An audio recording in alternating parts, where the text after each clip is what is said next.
Pourquoi est-ce que je fais cette vidéo? Je veux que les gens comprennent qu'il est normal d'avoir des parties de soi que l'on n'aime pas. L'idée, c'est d'être curieux à propos de qui nous sommes plutôt que de porter des jugements. Pourquoi êtes-vous comme vous êtes? Explorons cela ensemble.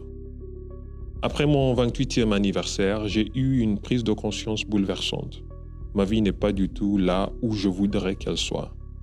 C'est comme si j'étais resté coincé au même endroit, enlisé dans la boue, pendant bien trop longtemps. La vérité, c'est qu'il y a des aspects de moi-même que je déteste profondément. Des forces cachées dont je n'étais même pas conscient, qui ont tranquillement dicté mes choix, me menant à ce que je ne peux qualifier que de vie médiocre jusqu'à présent. Heureusement, grâce à des chaînes YouTube comme Eternalized, Our Timeless Wisdom et Deadly Nightshade, j'ai acquis une perspective précieuse, non seulement sur ma situation, mais peut-être aussi sur la vôtre. C'est ce qui m'amène à cette présentation. Je suis un grand amateur de citations, alors permettez-moi de commencer par celle-ci. La lumière de la conscience dissipe les ténèbres, et ce qui semblait autrefois être un monstre se révèle n'être qu'une partie de vous qui a besoin d'attention et de soins. Carl Jung était un psychiatre suisse renommé au milieu du XXe siècle qui a révolutionné notre compréhension de la psyché humaine.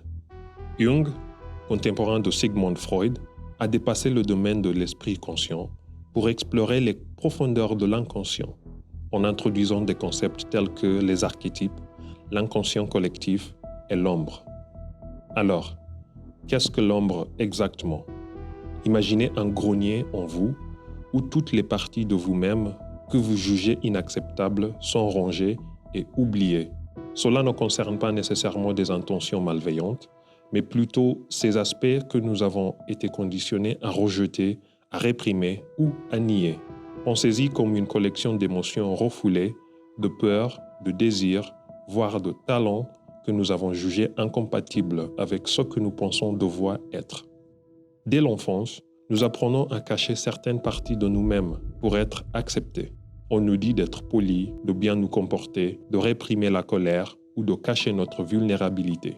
Ces attentes sociales et familiales, bien qu'elles soient souvent bien intentionnées, contribuent à la formation de notre ombre. Nous créons ainsi une division entre le moi que nous présentons et le moi caché, l'ombre. Mais voilà le hic, ce que nous réprimons ne disparaît pas. Cela s'envenime dans l'ombre, gagnant en puissance et influençant subtilement, souvent de manière destructrice, nos pensées, nos émotions et nos comportements. Comment l'ombre se manifeste-t-elle? Voici quelques exemples. La peur de l'échec. Vous refusez une promotion ou évitez de poursuivre un projet passionnant, paralysé par la peur de ne pas être à la hauteur. Ce n'est pas seulement de la prudence, c'est votre ombre qui murmure des doutes enracinés dans des expériences passées, peut-être des critiques reçues durant l'enfance qui continuent de vous retenir. Difficulté à affronter les conflits. Vous reportez des conversations importantes, vous disant que ce n'est pas le bon moment ou que vous essayez d'éviter les tensions. Mais au fond, c'est la peur du conflit ancrée dans l'ombre qui motive cet évitement, entraînant des problèmes encore plus graves par la suite. Comportement d'autosabotage. Vous avez des idées brillantes, mais vous restez silencieux en réunion, par peur du jugement. Ou bien vous rêvez de lancer une entreprise, mais vous n'en prenez jamais l'initiative, inventant des excuses qui vous maintiennent dans l'inaction. Ce sont des mécanismes de défense de l'ombre qui vous protègent de menaces perçues tout en limitant votre potentiel. Les conséquences d'ignorer l'ombre peuvent être profondes. Stagnation, des relations qui n'avancent pas, des opportunités manquées et des objectifs non atteints pourraient être des signes que votre ombre tire les ficelles. Épuisement émotionnel, les émotions réprimées ne disparaissent pas. Elles s'accumulent, entraînant des crises de colère, l'anxiété, voire des symptômes physiques tels que des maux de tête, des tensions musculaires, de la fatigue, des problèmes digestifs ou des douleurs inexpliquées. Problèmes relationnels. Une tendance à réprimer vos besoins et à éviter les conflits pour générer du ressentiment et finalement provoquer des ruptures dans la communication. Perte d'autonomie. Au lieu de faire des choix conscients, vous devenez une marionnette manipulée par votre ombre, dirigée par des peurs, des hontes et des culpabilités cachées. C'est comme conduire avec le frein à main. Vous faites des efforts, mais vous n'avancez pas, risquant d'être en surchauffe. Mais voici la bonne nouvelle. Vous pouvez reprendre le contrôle. La clé, selon Jung, n'est pas d'éliminer l'ombre, mais de l'intégrer. Faire briller la lumière de la conscience sur ce qui est caché est la première étape. Voici des outils pratiques pour vous aider. Identifiez vos échappatoires. Repérez les schémas d'évitement dans votre quotidien. Quelle conversation remettez-vous à plus tard?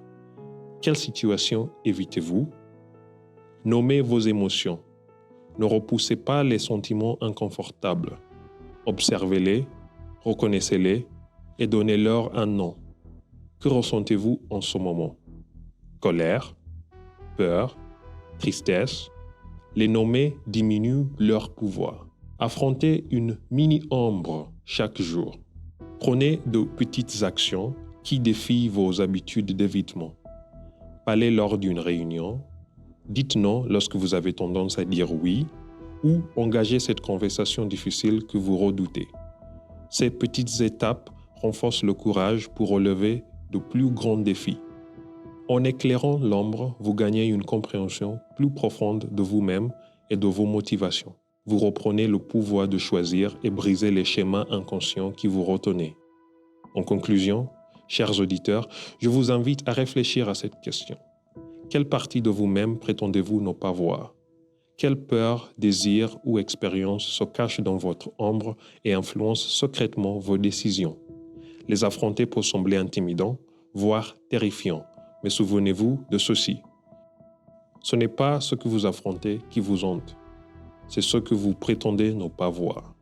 Le seul chemin, c'est à travers. En intégrant votre ombre, vous ouvrez la voie à une plénitude personnelle, à l'authenticité et à une véritable liberté. J'aimerais entendre vos réflexions sur cet épisode. Partagez vos idées dans les commentaires. N'oubliez pas de vous abonner, de poursuivre vos propres recherches sur ce sujet. Et d'ici là, prenez soin de vous.